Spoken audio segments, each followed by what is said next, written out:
mendapatkan hati. Negeri ini memanggilmu kawan, belajar bergerak berbagi untuk negeri. Guru penggerak majukan pendidikan, guru penggerak menghamba pada murid. Kreatif rancang pembelajaran, hargai potensi, tingkatkan prestasi, lahirkan profil pelajar Pancasila. Belajar bergerak berbagi untuk negeri, kita menjalin kolaborasi. Belajar bergerak. Assalamualaikum warahmatullahi wabarakatuh. Waalaikumsalam warahmatullahi wabarakatuh. Alhamdulillahirabbil alamin. Kita panjatkan puja dan syukur kepada Allah Subhanahu wa taala. Kita sudah diberi kesehatan bisa berkumpul di tempat ini untuk mengadakan kegiatan. Salawat serta salam disampaikan kepada Nabi Muhammad SAW yang telah membawa kita dari zaman kegelapan ke zaman yang canggih seperti sekarang ini. Kepada Ibu, saya berdiri di sini ingin menyampaikan sesuatu hal. Bapak Kepala Sekolah, Bapak Haji Lain, Kepala Sekolah UPTN SD Kabupaten Payung, saya ucapkan terima kasih banyak telah memberikan waktu dan memberikan kesempatan kepada saya untuk memberikan penyebaran pemahaman dan penerapan budaya positif modul 1.4 dari pendidikan yang sedang saya tempuh di pendidikan guru penggerak angkatan 7 Kabupaten Indramayu. Kemudian terima kasih banyak juga kepada Bapak dan Ibu guru hebat PTN SD Kabupaten Payung yang sudah menyempatkan waktunya untuk mau mendengarkan apa yang akan saya sampaikan. Bapak dan Ibu, hari ini ada 2 agenda. Yang pertama, penyebaran pemahaman dan penerapan budaya positif yang akan saya sampaikan sendiri, dan yang kedua yaitu agenda sosialisasi atau pengisian kerjaku yang akan disampaikan oleh Bapak Kepala Sekolah. Bapak dan Ibu, mohon izin saya berdiri di sini bukan untuk menggurui. Saya tidak ada untuk menggurui Bapak dan Ibu. Di sini saya berdiri hanya ingin berbagi pengalaman, berbagi penerapan budaya positif yang sudah saya dapatkan dalam pendidikan guru penggerak pada modul 1.4. Dan harapannya kita semua di sini bisa berkolaborasi, bisa saling mendukung dalam menerapkan terwujudnya budaya positif di sekolah kita. Bapak Kepala Sekolah, kita pernah bilang sebagus apapun program kepala sekolah tanpa ada dukungan dari guru-guru, tanpa ada dukungan dari semua pihak itu tidak akan bisa tercapai dengan baik. Untuk itu bersama-sama marilah kita dukung, berkolaborasi untuk mewujudkan budaya positif di sekolah kita tercinta ini. Ini selamat datang Bapak dan Ibu guru hebat. Mari kita bersama berkolaborasi, saling mendukung dan mewujudkan disiplin positif di sekolah kita tercinta ini. Nah, ada 6 materi yang akan saya sampaikan. Yang pertama yaitu perubahan paradigma belajar, yang kedua disiplin positif, kebutuhan dasar manusia, kemudian motivasi perilaku manusia, posisi kontrol restitusi, dan segitiga restitusi. Baik Bapak dan Ibu, yang pertama pembelajaran dengan paradigma baru. Pembelajaran dengan paradigma baru dirancang dengan pembelajaran yang terdiferensiasi sesuai dengan kebutuhan dari tiap tahap perkembangan untuk mewujudkan profil pelajar Pancasila. Bapak dan Ibu, menurut filosofi Hajar Dewantara, kita sebagai guru itu tugasnya apa sih? Yang pertama, tentu mendidik, mengajar itu mentransfer ilmu. Mendidik dan tentunya harus menuntun. Setiap anak itu memiliki karakteristik, potensi, bakat yang berbeda-beda. Dalam kelasnya Bapak Ibu, tentu Bapak Ibu paham anak ini mampunya di bidang apa dan berbeda-beda. Kita tidak bisa menyamakan anak itu harus bisa di semua bidang. Karena anak itu mempunyai karakteristik yang berbeda-beda. Kemudian harus mengikuti kodratnya. Ada dua, ada kodrat alam dan kodrat zaman. Kodrat alam itu lingkungan sekitar tempat tinggal siswa itu sendiri. Ya sekolah kita lingkungannya seperti ini. Kita harus bisa menyesuaikan. Kita tinggal di Indramayu ya seperti keadaannya. Ya harus kita ikuti karena sesuai dengan mengikuti perkembangan lingkungannya. Kemudian kodrat zaman. Zamannya anak-anak lahir dengan kita lahir itu berbeda. Kita tidak bisa memilih. Sekarang itu banyak perkembangan ilmu pengetahuan teknologi itu sangat cepat. Kita tidak bisa stuck, kita kok begini ya? Nggak bisa karena kita lahir itu zamannya masih mulai berkembang ya teknologi. Tapi anak-anak yang sekarang itu lahir pada zaman yang sudah berkembang. Jadi kita juga harus bisa mengikuti, harus bisa mengimbangi. Kalau kita stuck, nggak mau belajar, itu anak-anaknya nggak seperti apa, ketinggalan nanti. Lambat laun kita akan tertinggal kalau kita ingin mau belajar. Bu susah, nggak mampu betul ya Pak ya. Tidak mudah memang melakukan sebuah perubahan itu sangat tidak mudah. Saya sudah tua katanya nggak bisa. Inilah fungsinya kolaborasi yang sudah merasa sudah sepuh, sudah tidak mampu, yang mudanya yang merangkul. Itu namanya kolaborasi. Dan yang merasa berkata saya tidak mampu, bilang paling tidak boleh kita bersama-sama. Dan jangan diam, jangan stuck dia di zona nyaman. Saya nyamannya seperti itu, jangan. Jadi harus mengikuti perkembangan terus kita belajar. Ya Pak Rohman ya, begitu kan? Ya, Bu. Next. Ya ini pembelajaran atau pembelajaran di kelas 1. Kebebasan anak-anak untuk membuat sesuatu dari kertas kaligrafi, mereka bebas mau membuat sesuatu merdeka belajar. Nah, disiplin. Bapak Ibu kalau mendengar kata disiplin, apa yang ada di benakmu? Tepat waktu, apalagi mengikuti peraturan, apalagi menaati peraturan. Disiplin positif merupakan salah satu cara menerapkan disiplin yang bertujuan untuk mewujudkan kesadaran murid untuk melakukan sesuatu tanpa sogokan, ancaman, ataupun hukuman. Nah, kalau disiplin kita kadang anak-anak harus datang tepat waktu. Itu biasanya itu kata tertib dan sifatnya memaksa. Ya kan? Harus. Tapi tujuan kita yaitu untuk mendisiplinkan. Nah ini ada disiplin positif. Nah caranya tujuannya anak-anak itu sadar melakukan, saya tidak terlambatkan sekolah, tapi merasa tidak diancam gitu loh. Tidak karena ini kata tertib. Sebelum kita nyuruh anak-anak datang tepat waktu, apa dulu yang harus kita lakukan? Kira-kira apa? Contoh ini gurunya dulu karena guru adalah model, ya kan? Kalau kita mau mendisiplinkan anak, berarti kitanya dulu yang harus disiplin seperti itu. Tapi misalkan saya contohnya, saya datang tepat waktu, itu karena apa? Karena takut sama kewajiban atau karena ada absen aku mobile?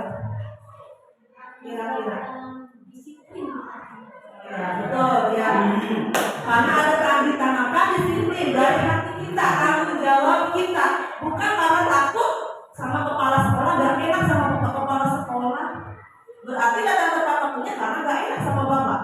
Nanti aku mobilenya terlambat, gak enak nanti presentasinya berpulang nanti. Karena ada itu, tapi disiplin positif itu kita melakukan ini kayak sederhana saja ya Bapak Ibu. Kita datang tepat waktu, menggunakan pakaian juga sesuai dengan aturan, sama seperti dengan anak-anak. Nah, ini motivasi perilaku manusia. Motivasi merupakan dorongan yang timbul pada diri seseorang secara sadar atau tidak sadar untuk melakukan suatu tindakan dengan tujuan tertentu. Motivasi itu enak katanya keinginan ya, keinginan kita itu motivasi. Nah, ini dia yang tadi saya jelaskan. Menghindari ketidaknyamanan dan hukuman. Murid melakukan disiplin diri karena ia takut dihukum. Ini merupakan motivasi ekstrinsik. Nah, motivasi dari luar. Saya takut terlambat nanti dimarahin sama ibu Nur. Itu gara-gara ibu Nur. Dia datang tepat waktu. Itu ekstrinsik.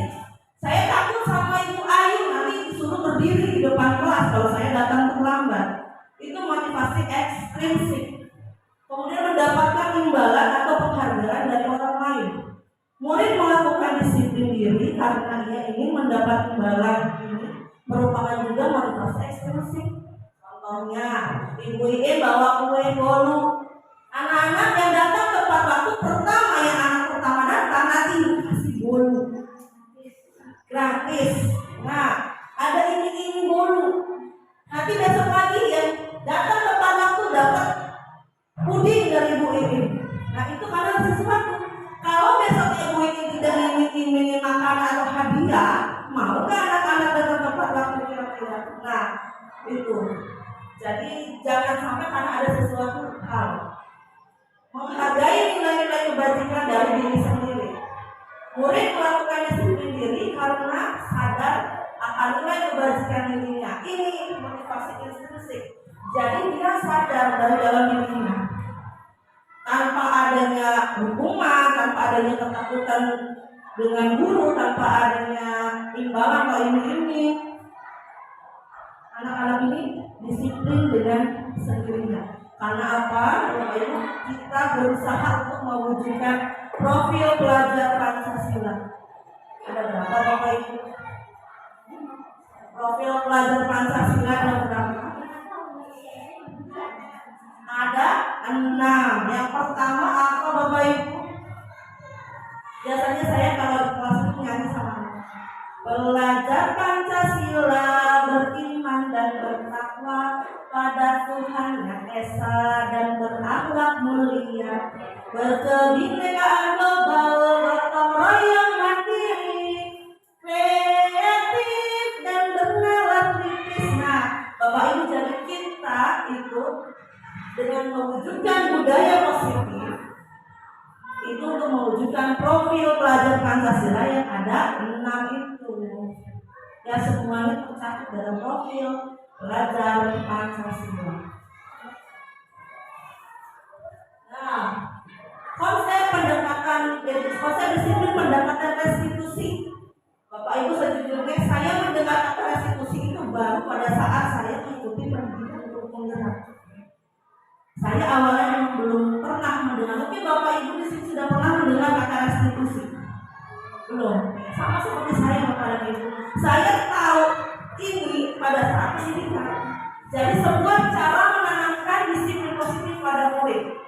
Ini menurut ahli dosen tahun 2004. Pengertian restitusi adalah proses menciptakan kondisi bagi murid untuk memperbaiki kesalahan mereka sehingga mereka bisa kembali pada kelompok mereka dengan karakter yang lebih kuat.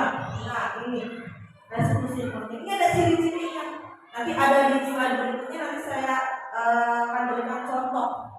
Ada kasus-kasus yang bagaimana cara anak-anak itu dengan menggunakan restitusi, segitiga restitusi. Cirinya bukan menebus kesalahan tapi belajar dari kesalahan. Ini ciri restitusi.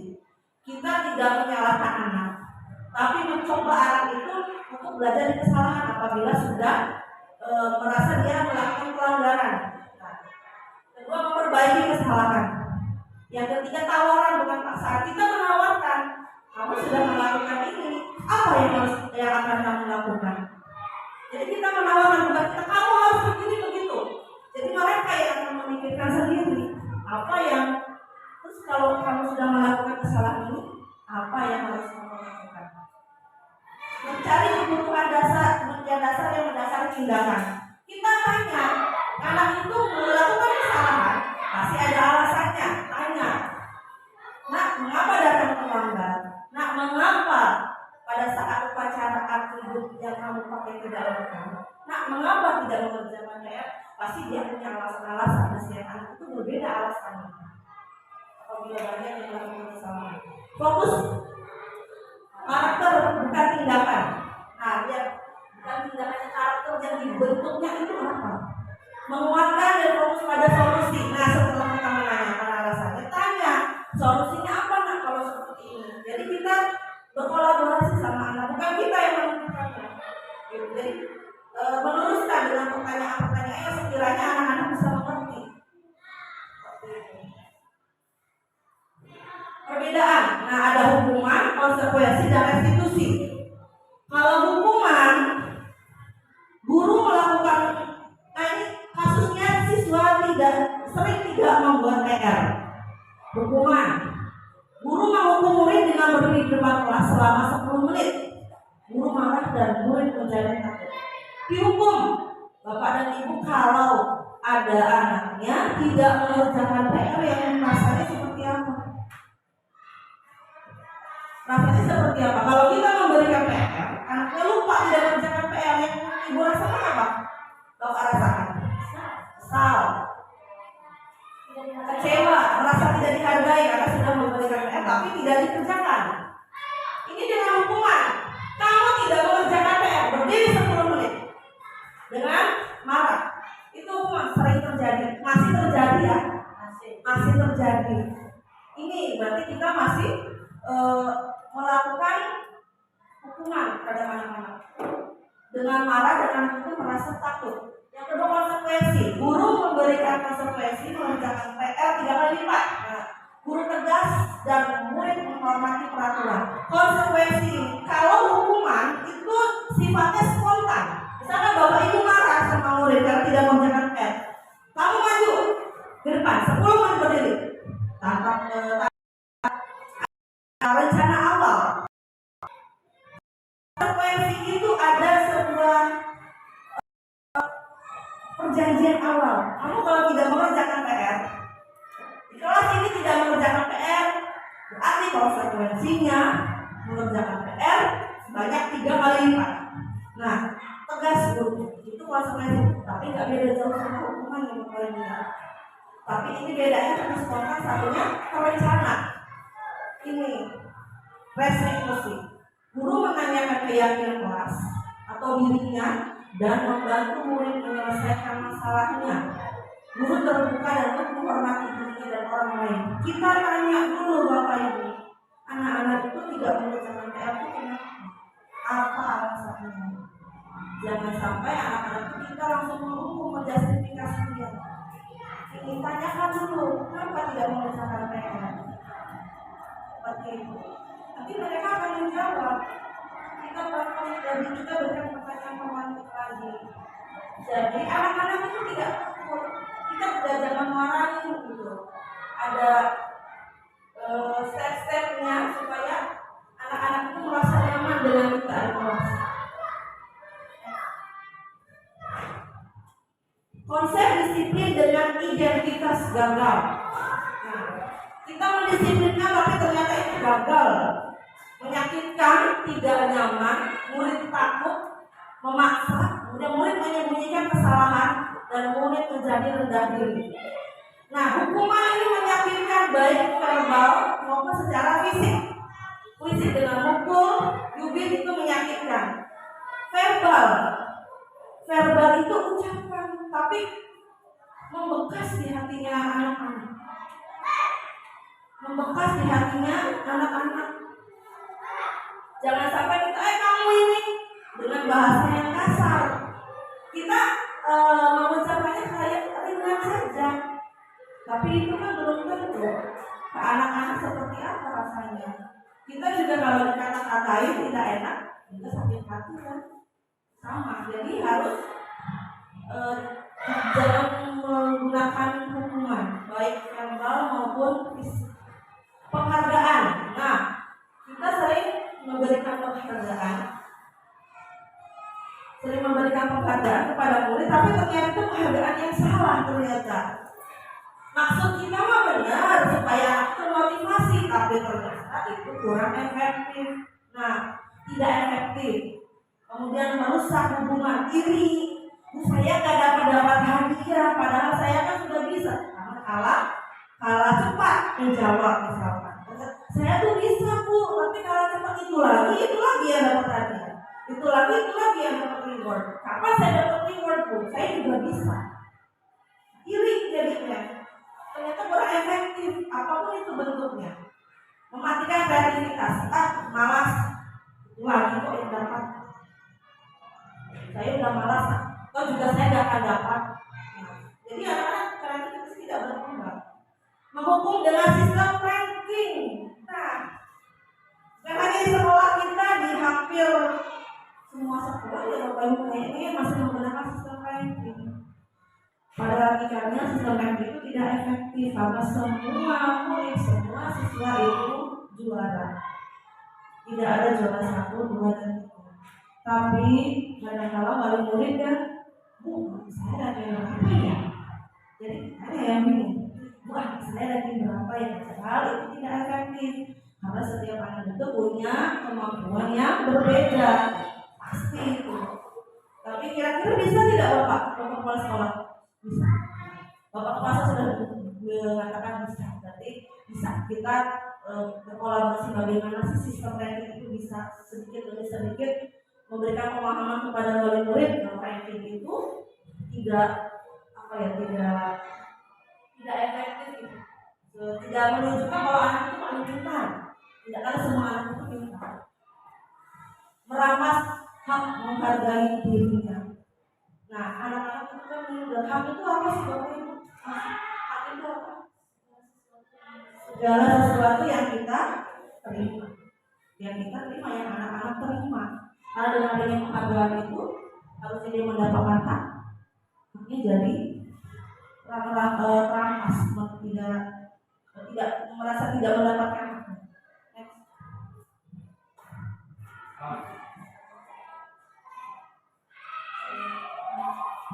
Ya, kemudian Bapak dan Ibu sekarang kebutuhan dasar manusia. Yang pertama bertahan hidup, yang kedua kasih sayang dan rasa diterima, penguasaan, kebebasan dan kesenangan. Bertahan hidup.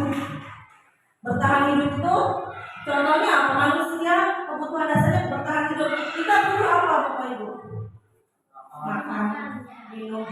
Biasa sering kita sebut dengan sandang, papan, pangan. Nah ini kebutuhan dasar kita sebagai manusia. Kemudian kasih sayang dan rasa diterima. Kita sebagai manusia butuh disayang, butuh. Iya itu kebutuhan dasar. Kita disayang orang tua, disayang pasangan kita juga menyayangi anak. Anak didik juga kita harus sayang seperti anak sendiri. Ya, penguasaan ini konteksnya mau diterima kalau kita itu bisa dalam hal kita ingin diterima gitu. Misalkan saya bisa memperbaiki instalasi listrik. Jadi kita tuh kayak orang tuh percaya kita tuh bisa gitu. Mampu kita tuh. Itulah manusia. Saya juga bisa loh memperbaiki ini, saya bisa loh membuat ini. Jadi pengen diterima gitu. Dan setiap manusia ingin menjadi pemimpin sebenarnya. Itu penguasaan. Kemudian kebebasan. Setiap manusia juga diberikan kebebasan untuk mandiri, menentukan pilihan, ya kan? Kemudian bebas dalam hal, tapi yang positif bisa mengendalikan dirinya dan bisa mengendalikan orang harusnya. Karena yang namanya kebebasan itu kata bebas. Ada konotasinya menjadi negatif, tapi bebas dalam kita bisa mengontrol mana yang baik dan mana yang buruk. Kesenangan. Kalau senang itu apa biasanya kalau kita pengen senang-senang? Kebutuhan hidup yang tadi Bapak. Bertahan hidup. Melakukan hal yang disukai. Biasanya Bapak Ibu kalau liburan itu tamasya, piknik. Biasanya disebutnya apa? Healing, kita healing. Padahal healing itu kan bukan tamasya. Pak sepur kata Pak Roman. Nah, kalau healing itu kan penyembuhan dan rasa sakit. Karena batin itu namanya healing. Tapi kalau kesenangan itu bukan healing. Tamasya, kita piknik. Nah itu kesenangan. Apa yang kita sukai, kita senangi. Inilah kebutuhan dasar manusia. Nah, keyakinan kelas. Mungkin di sini ada bapak dan ibu yang sudah membuat keyakinan kelas atau kesepakatan kelas. Tapi kayaknya harus juga ya bapak membuat keyakinan kelas keyakinan sekolah untuk guru ya. Bagus ya pak dibuat kesepakatannya. Oh, kata bapak timbul dari hati masing-masing tanpa adanya catatan hitam di atas putih ya pak. Jadi harus punya kesadaran sendiri kata bapak. Nah ini untuk di kelas untuk mendukung motivasi intrinsik, nilai-nilai keyakinan lebih menggerakkan hati seseorang dibandingkan mengikuti peraturan. Adanya keyakinan kelas. Ada di sini bapak ibu yang sudah mencoba membuat keyakinan kelas dengan anak-anak. Sudah. Oh ya, kelas 6 sudah menggunakan membuat keyakinan kelas. Nah ini bagaimana sih pembentukan keyakinan kelas? Lebih abstrak daripada peraturan. Kalau peraturan itu biasanya sifatnya menekan, ya harus. Kalau keyakinan kelas itu bahasanya ringan, tapi mudah dipahami, lebih datar tepat waktu. Jadi bukan tulisannya tidak boleh, nah, seperti itu. Kemudian sedikit saja, nggak usah banyak-banyak, tapi mudah dipahami anak-anak. Berupa pernyataan universal yang umum saja, tapi mudah dipahami, sesuai dengan kondisi kelas dan sekolah agar mudah diterapkan. Jadi sesuaikan dengan kelas kita, jangan yang tidak ada-adain. Ya susah nanti menerapkannya. Dibuat dalam bentuk positif. Kemudian semua warga kelas dilibatkan dalam membuat. Jadi membuat keyakinan kelas bukan kita yang buat, bukan gurunya yang buat, tapi sesuai dengan kesepakatan anak-anak. Anak-anak kita membuat kesepakatan kelas seperti apa? Kesepakatan kelas bukan dibuat satu kali. Boleh setiap pelajaran Bapak Ibu membuat keyakinan kelas supaya kelas itu tertib, nyaman anak-anak belajar. Mohon izin Bapak, saya di kelas itu punya kesepakatan kelas dengan anak-anak. Boleh menggunakan sandal apabila cuaca hujan. Mohon izin mungkin itu untuk peraturan tata tertib kan harus memakai sepatu dalam keadaan apapun ya. Bapak Ibu di tata tertibnya seperti itu. Tapi kesepakatan kelas saya boleh menggunakan sandal pada saat cuaca hujan. Dan pada saat cuaca hujan sepatu harus dilepas dan ditata di samping di dekat dinding dengan rapi supaya apa? Supaya kelas tidak kotor, anak-anak juga nyaman. Itu salah satu keyakinan kelas di kelas saya. Jadi anak-anak boleh. Kemudian kalau misalkan anak-anak juga memakai pakaian yang tidak sesuai harinya, saya beri kebebasan. Yang penting alasannya benar. Saya tidak mau anak-anak itu tidak sekolah hanya gara-gara baju, hanya gara-gara sepatu, hanya gara-gara hal sepele. Yaitu kita mendekat dengan pendekatan segitiga restitusi tadi. Kita tahu alasannya. Nah, ini praktek membuat keyakinan kelas di kelas saya. Ini ada contoh beberapa anak yang menuliskan keyakinan kelas dan disepakati oleh teman-temannya. Jadi anak-anak maju untuk menempelkan keyakinan kelasnya yang sudah disepakati. Ini ada 10 lumayan banyak di kelas saya. Tadinya mau nambah anak-anak teman, saya bilang cukup 10 tapi konsisten. Nah, sekarang 5 posisi kontrol. Kita sebagai guru di posisi yang mana? Yang pertama hukum. Seorang penghukum bisa menggunakan hukuman fisik maupun verbal. Kita guru yang hukum. Ini adalah tingkatan yang paling buruk ya Bapak Ibu ya, penghukum. Yang kedua pembuat orang merasa bersalah. Biasanya guru akan bersalah lemah lembut, bukan lemah lembut karena bawaannya, bukan. Karena ada kalau saya kan suaranya nggak keras, tidak ada yang bilang suara saya lemah lembut. Contohnya, kemudian memang tipenya suaranya seperti itu. Bukan ini maksudnya, karena bukan lemah lembut kalau memang bukan ada di sini. Kalau udah kodrat dari bawaannya yang memang lemah lembut gitu kan, tapi bukan ini maksudnya. Nanti ada kalimat-kalimat contohnya di slide berikutnya. Teman, Guru pada posisi ini tidak akan menyakiti murid, namun akan tetap berupaya mengontrol murid melalui persuasi. Jadi hubungan murid dengan guru itu layaknya teman. Apa yang terjadi misalkan seperti itu? Kira-kira apa yang terjadi Bapak Ibu? Kalau murid itu menganggap kita teman, bestinya, apa kira-kira? Orang bilang keterbukaan. Kalau negatifnya seperti apa Pak? Kira-kira kalau kita dianggap kita sama seperti temannya, karena merasa nyaman. Nah, jadi rasa menghargai ke guru itu menjadi kurang. Karena sudah biarin aja gurunya kayak masuknya kok. Nah, gitu kan? Harus sudah nyaman, betul. Nyaman dengan murid dengan guru itu bagus, tapi ada batasannya. Jangan seperti bestinya, jangan seperti temannya. Monitor, memonitor berarti mengawasi. Nah, memantau itu biasanya dengan data. Nah, itu jurnal gitu, kita bikin jurnal. Anak si A hari ini terlambat, besoknya lagi ini lagi yang terlambat, besoknya lagi ini terlambat dari 4 kali 5 kali. Kita pantau terus, tapi kemudian ditanya-tanya tidak dengan baik gitu. Pantau terus anak itu. Ada catatannya biasanya ada datanya kalau itu tuh. Dipantau terus. Nah, ini posisi yang paling baik, manajer. Kita sebagai manajer yang paling baik. Respon yang menunjukkan tanggung jawab guru dalam posisi terakhir. Manajer adalah posisi mentor di mana guru berbuat sesuatu bersama dengan murid, mempersilahkan murid mempertanggungjawabkan perilakunya, mendukung murid agar dapat menemukan solusi atas permasalahannya. Nah, yang tadi masih bersinambungan dengan segitiga restitusi. Ini yang harusnya kita bisa menjadi manajer murid, betul. Ini yang seharusnya, jangan sampai kita dibilang ibu gurunya penghukum, bapak gurunya penghukum. Sakit itu kita aja nggak suka kan, ibunya hukum terus ibu ini nggak suka kan? Nggak mau kita dijuluki sebagai guru yang tukang hukum.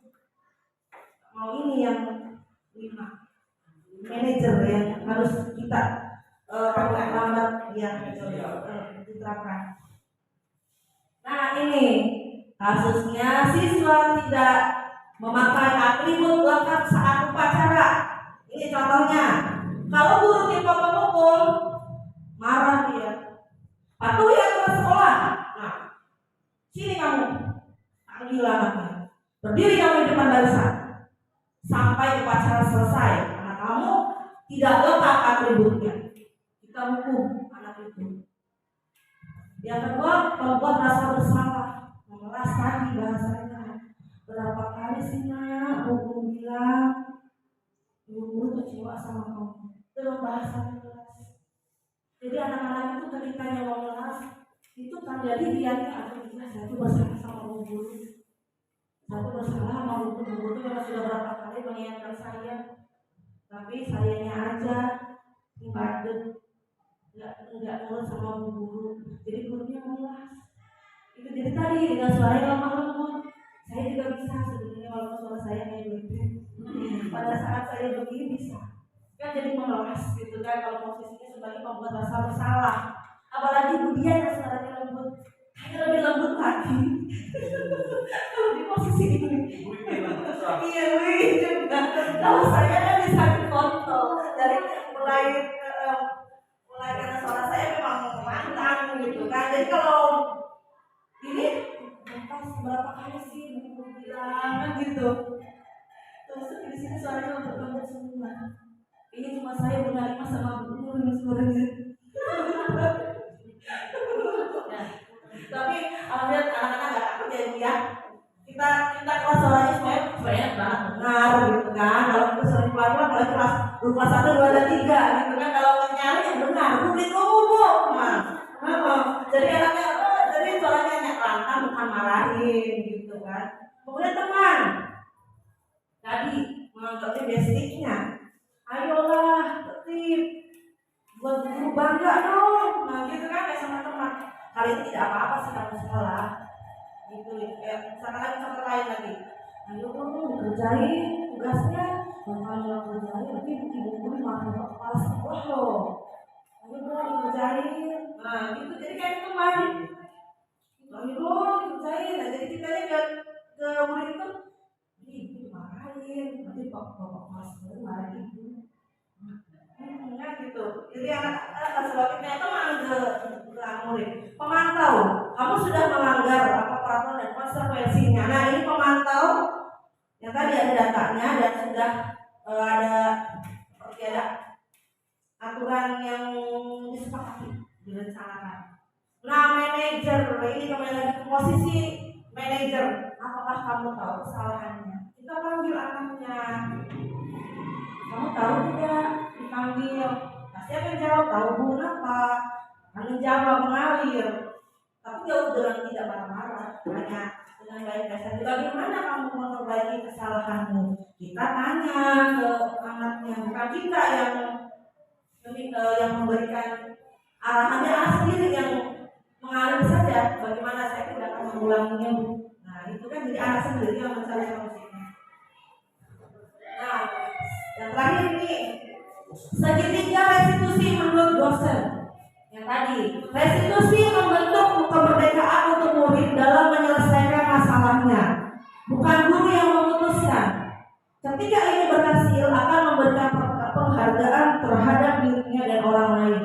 Murid merasa lebih berharga dan percaya diri. Jadi anak-anak itu tidak merasa dimarahin. Ini ada 3 tahapan segitiga restitusi. Bapak dan Ibu, ada 3 caranya. Nah ini, yang pertama menstabilkan identitas. Ini dulu yang pertama kita lakukan dalam tahapan segitiga restitusi menurut dosen. Ini tidak ada manusia yang sempurna. Kemarin dalam tugas guru penggerak juga demonstrasi kontekstual saya memberikan 2 kasus untuk segitiga restitusi. Kasus yang pertama itu yang tadi mengucapkan KPR ya, tidak mengucapkan KPR. Kemudian yang kedua ini saya anak sekolah dengan menggunakan pakaian yang tidak sesuai pada harinya. Jadi kita tanya ke anak-anak, kita panggil anaknya. Kemarin saya memberikan contoh Alvan ya, Mas Alvan tahu tidak kesalahannya apa? Tahu bu, apa? Bajunya bu. Kalau hari Senin Selasa itu bajunya apa ya? Merah putih bu. Kenapa Mas Alvan bajunya pramuka? Nah kita tanya begitu. Jadi dia berjawab, kemarin saya pulang sekolah langsung bermain bu tanpa mengganti pakaiannya. Akhirnya pakaiannya kotor. Jadi sekarang saya ke sekolah dengan memakai seragam pramuka. Kita tanya lagi. Nah tidak apa-apa, semua orang itu pernah melakukan kesalahan. Bukan cuma Mas Alvan saja. Saya membuat skenario seperti itu. Setiap orang itu pernah melakukan kesalahan.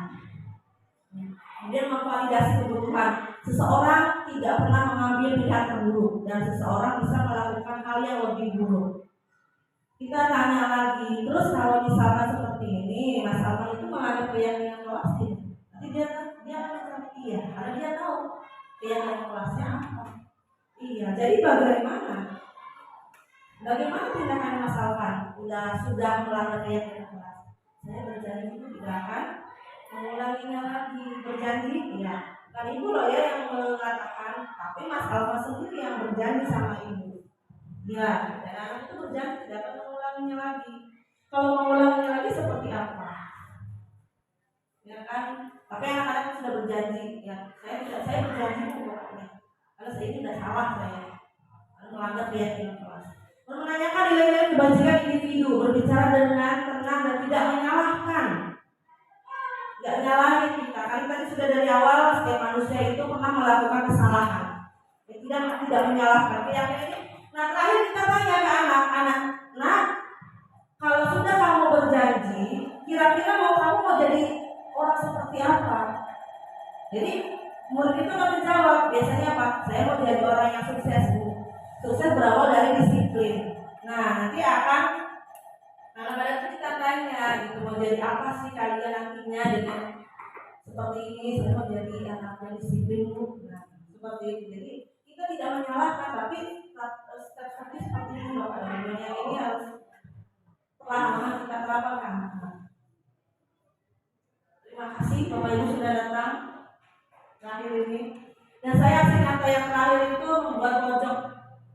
kasih ya Bapak Ibu karena ingin anak-anak gemar membaca dan buku-bukunya alhamdulillah anak-anak di kelas saya membawa dari rumah masing-masing berbagi dengan temannya. Alhamdulillah gemar membaca sekarang.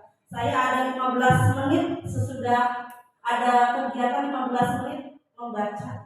Sesudah menyanyikan lagu ini ya, lagu wajib nasional. Ya, jadi dari 15 menit saya berikan kebebasan anak untuk membaca karena di kelas alhamdulillah ada saya buku pelajaran itu ada buku cerita dan sebagainya. Itu aksi nyata saya untuk mewujudkan budaya positif tadi.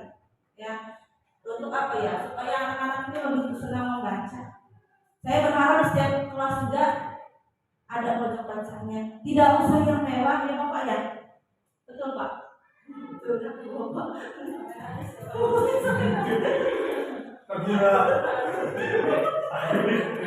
Kata Bapak tuh boleh.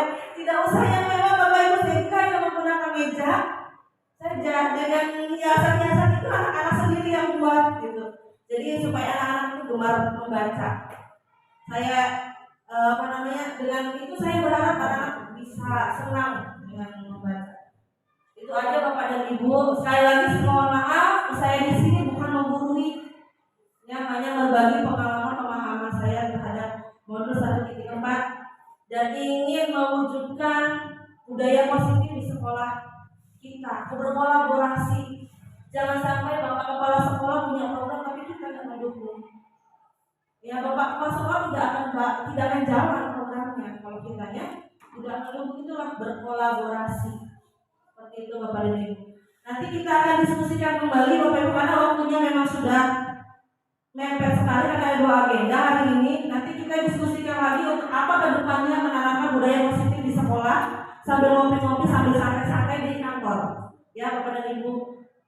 Saya cukupkan. Terima kasih banyak Bapak dan Ibu atas perhatiannya sudah mau mendengarkan.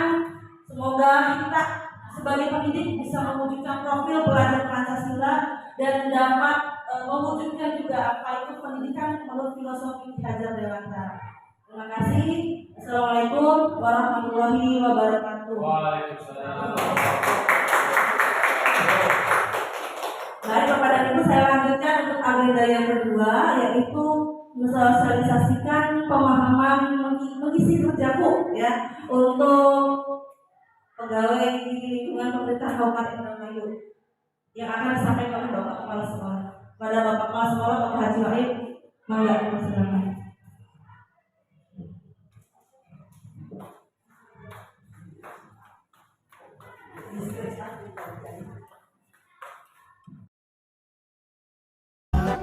Belajar bergerak berbagi untuk negeri